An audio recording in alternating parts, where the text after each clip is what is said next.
آلہ واصحابہ وسلم تسلیما۔ دوسرا پارہ ہے سورۃ البقرہ، آیت نمبر 236۔ اس سے ماقبل دو آیتوں میں بیوہ عورت کے متعلق کچھ باتیں ذکر کی گئی ہیں، کیونکہ طلاق کا مسئلہ پیچھے سے چلا آ رہا تھا، تو کچھ متعلقہ عورتوں کی اور قسمیں باقی رہ گئی تھیں، ان کو اللہ تعالیٰ یہاں پہ بیان فرما رہے ہیں۔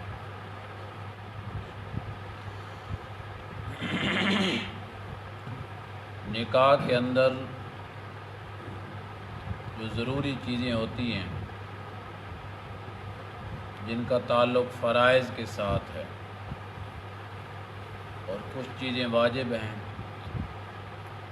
اور کچھ چیزیں مسنون ہیں، تو نکاح کے اندر جو ضروری چیز ہے وہ ایک ایجاب ہے، دوسرا قبول ہے، اور تیسرے گواہ ہے۔ ان تین چیزوں کا ہونا ضروری ہے۔ اگر ان میں سے ایک چیز بھی مفقود ہوگی تو نکاح نہیں ہوگا۔ ایجاب اسے کہتے ہیں جو پہلے بولے، جس طرح جب نکاح ہوتا ہے تو بچی کا والد خود بولتا ہے یا امام خطیب کو اجازت دیتا ہے کہ آپ میری طرف سے نکاح پڑھائیں۔ جو پہلے بولے گا کہ میں نے اپنی بچی آپ کی نکاح میں دے دی ہے، اسے کہتے ہیں ایجاب۔ اور ایجاب کے بعد پھر دوسرے سے کہا جاتا ہے کہ آپ کہیں مجھے قبول ہے، اس کا نام ہے قبول۔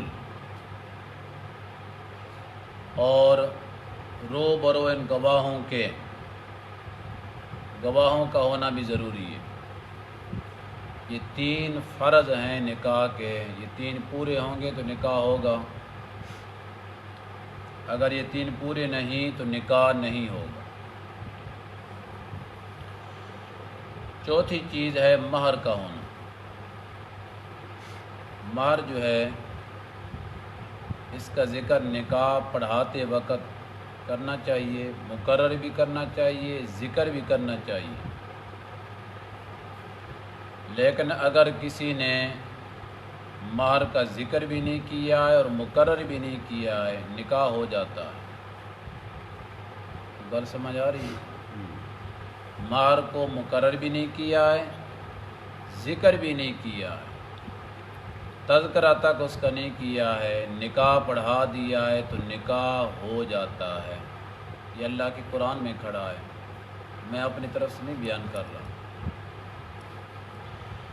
لیکن پھر یہ نہ سمجھیں کہ مہر کا ذکر نہیں ہوا ہے، مقرر نہیں ہوا ہے تو معاف ہے، معافی والی بات نہیں۔ مہر پھر بھی ہے، دینا پھر بھی واجب ہے۔ پھر کون سا دینا ہے؟ اس کا نام ہے مہر مثلی۔ مہر مثلی کا مطلب یہ ہوتا ہے کہ خاندان میں، اس عورت کے خاندان میں جو اس کی ہم عمر عورتیں ہیں، لڑکیاں ہیں، جتنا مہر ان کا ہے اتنا ہی اس کا ہے۔ نہیں بھی مقرر کیا ہے تو شریعت کہتی آپ مقرر ہے، دینا پھر بھی ہے، چھٹی نہیں ہے۔ لیکن یہاں اللہ تعالیٰ یہ بات بیان کر رہے ہیں کہ اگر مہر کو مقرر نہیں بھی کیا ہے تو نکاح بہرحال ہو جاتا ہے۔ اس میری تمہید سے یہ مطلب نہیں ہے کہ اب نکاح کی محفل کے اندر مہر کا ذکر کرنا ہی نہیں ہے، میں یہ نہیں کہہ رہا کہ کرنا ہی نہیں ہے۔ اگر کسی نے نہیں کیا، بھولے سے ذکر نہیں کیا ہے، ذکر کرتے بھول گیا ہے، یا مقرر نہیں کیا ہے، پہلے خیال نہیں کیا ہے، ایسی نکاح پڑھ دیا ہے تو نکاح ہو جاتا ہے، لیکن مہر معاف نہیں ہوتا ہے، مہر پھر بھی دینا۔ یہاں اللہ کہتے ہیں لا جناح علیکم، تمہارے اوپر کوئی گناہ نہیں ہے، ان طلقتم النساء، اگر تم طلاق دے بیٹھو ان عورتوں کو، ما ایسے وقت میں لم تمسوہن کہ تم نے ان کو ہاتھ تک نہیں لگایا ہے، او تفرضوا لہن فریضۃً، یا تم نے ان کے لیے کوئی مہر مقرر نہیں کیا ہے، جو مہر مقرر نہیں کیا ہے اللہ کہتے ہیں ان کو اگر تم طلاق دے دو تو گناہ کوئی نہیں ہے۔ طلاق تبھی ہوگی نا پہلے نکاح ہو، تو نکاح ہی نہیں تو بازار میں جاتی عورت کو تو نہیں طلاق ہو جاتی، نکاح ہو گیا ہے، اس وجہ سے اللہ کہتے ہیں اب اگر طلاق دینا چاہتے ہو تو گناہ کوئی نہیں ہے۔ یہ نہیں کوئی سمجھے کہ اگر مہر نہیں مقرر ہوا ہے تو نکاح ہی نہیں ہوا ہے، نکاح نہیں ہے تو پھر طلاق بھی کوئی نہیں ہے۔ طلاق اس وقت ہوگی جب پہلے نکاح مکمل ہو جائے۔ اللہ کہتے ہیں اگر مہر مقرر نہیں بھی کیا ہے، ان طلقتم النساء، تم اپنی عورتوں کو طلاق دینا چاہتے ہو، لا جناح علیکم، کوئی تمہارے اوپر گناہ نہیں ہے کہ مہر جو نہیں مقرر کیا تھا تو کوئی تم گناہگار ہو گئے ہو، کوئی گناہ نہیں ہے۔ بات سمجھ آئیے؟ ایک شرط آج یہ بھی لگائی ما لم تمسوہن، تم نے ان کو ہاتھ تک نہیں لگایا ہے۔ نکاح تو ہو گیا ہے، مہر مقرر نہیں ہوا ہے اور رخصتی بھی نہیں ہوئی ہے، مہر بھی مقرر نہیں ہوا ہے، رخصتی بھی نہیں ہوئی، یا رخصتی ہوئی تو ہے لیکن میاں بیوی کو علیحدہ جمع ہونے کا موقع نہیں ملا ہے، اسے کہتے ہیں مس نہیں کیا ہے، حقیقتاً جماع نہیں کیا ہے،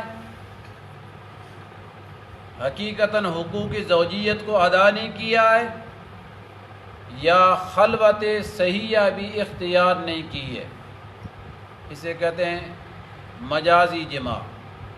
خلوت صحیحہ کیا بلا ہوتی ہے؟ خلوت صحیحہ کا مطلب یہ ہے کہ نکاح ہو جانے کے بعد میاں بیوی ایک ایسی جگہ پہ جمع ہو گئے ہیں جہاں پہ نہ شرعی معنی ہے، نہ حسی معنی ہے، نہ کوئی طبعی معنی ہے، کوئی معنی موجود نہیں ہے، اور اتنا وقت انہوں نے آپس میں گزار لیا ہے، اگر جماع نہیں بھی کیا ہے تو شریعت میں حکماً جماع ہو گیا ہے، مہر واجب ہو گیا ہے، مہر کیا ہو گیا ہے؟ واجب ہو گیا، چونکہ اسے موقع مل گیا نفع اٹھانے کا، نہیں اٹھایا تو اس کی مرضی ہے۔ کوئی حصی شرعی نہ ہو، حصی کوئی معنی شرعی نہ ہو، کوئی معنی طبعی نہ ہو، کوئی معنی حصی نہ ہو، معنی شرعی تو یہ ہے کہ عورت حیض والی نہ ہو، اگر عورت حیض والی ہے وہ آپس میں جمع ہو بھی گئے ہیں تو کچھ بھی نہیں ہو سکتا ہے، شریعت کی طرف سے معنی ہے کہ یہ کام کرنا اب جائز ناجائز ہے نا بھائی، پیچھے سن کے آ چکے ہیں کہ حیض عورتوں کے قریب جانا شریعت میں منع آیا ہے، گناہ کا کام ہے، گناہ کا کام۔ اور معنی تبھی یہ ہے کہ میاں بیوی میں سے کوئی بیمار نہ ہو، ایک بخار سے مر رہا ہے تو انہیں کرنا کیا ہے؟ یہ معنی تبھی ہے، کچھ بھی نہیں ہو سکتا ہے۔ اور معنی حصی یہ ہے کہ وہاں پر کوئی اور موجود نہ ہو، چاہے چھوٹا سا بچہ ہی کیوں نہیں ہے، اگر کوئی چھوٹا سا بچہ بھی ان کے ساتھ موجود ہے تو یہ معنی حصی ہے، کیونکہ یہاں پہ شرم معنی ہے۔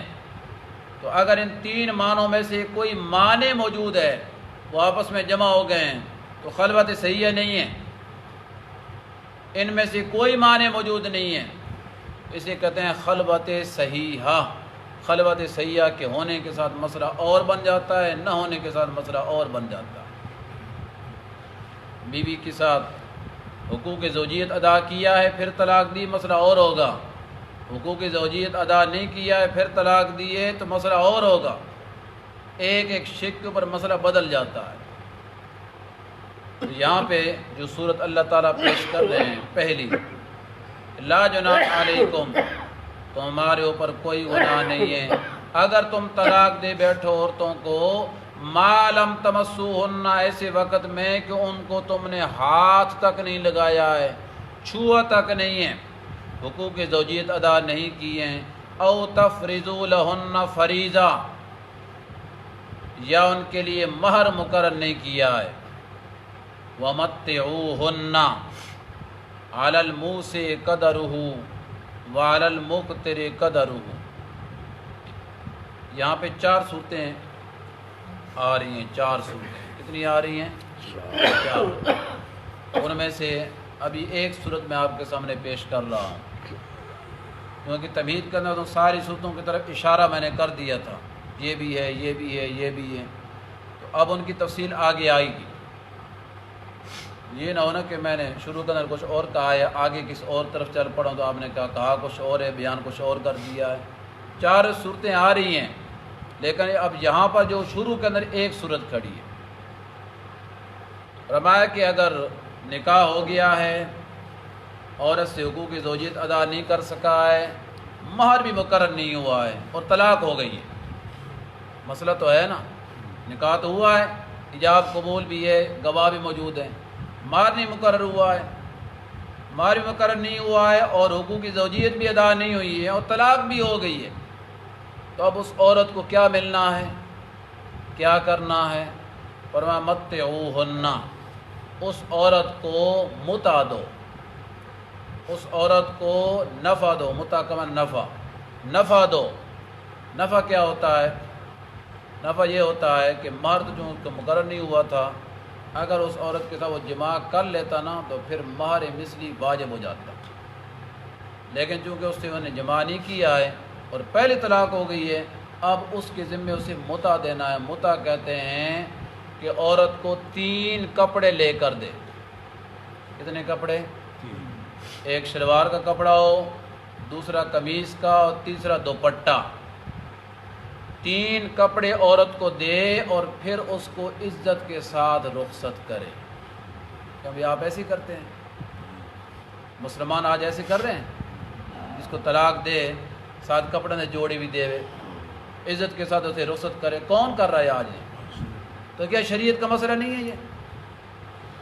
اور کتنے بندوں کے اس مسئلے کا پتہ ہے، اکثریت کو پتہ ہی کوئی نہیں ہے، تو سننے بھی کوئی نہیں، اس لیے کہ ہمارے پاس ٹائم نہیں سننے کا، سن لیں گے تو پھر عمل کرنا پڑے گا، تو عمل کریں گے تو معاذ اللہ پھر گناہ ہو جائے گا، تو عمل نہیں کریں گے تو ثواب ملے گا۔ پاکستان کے مسلمان یہی سمجھاؤ، لا حول ولا قوت الا باللہ۔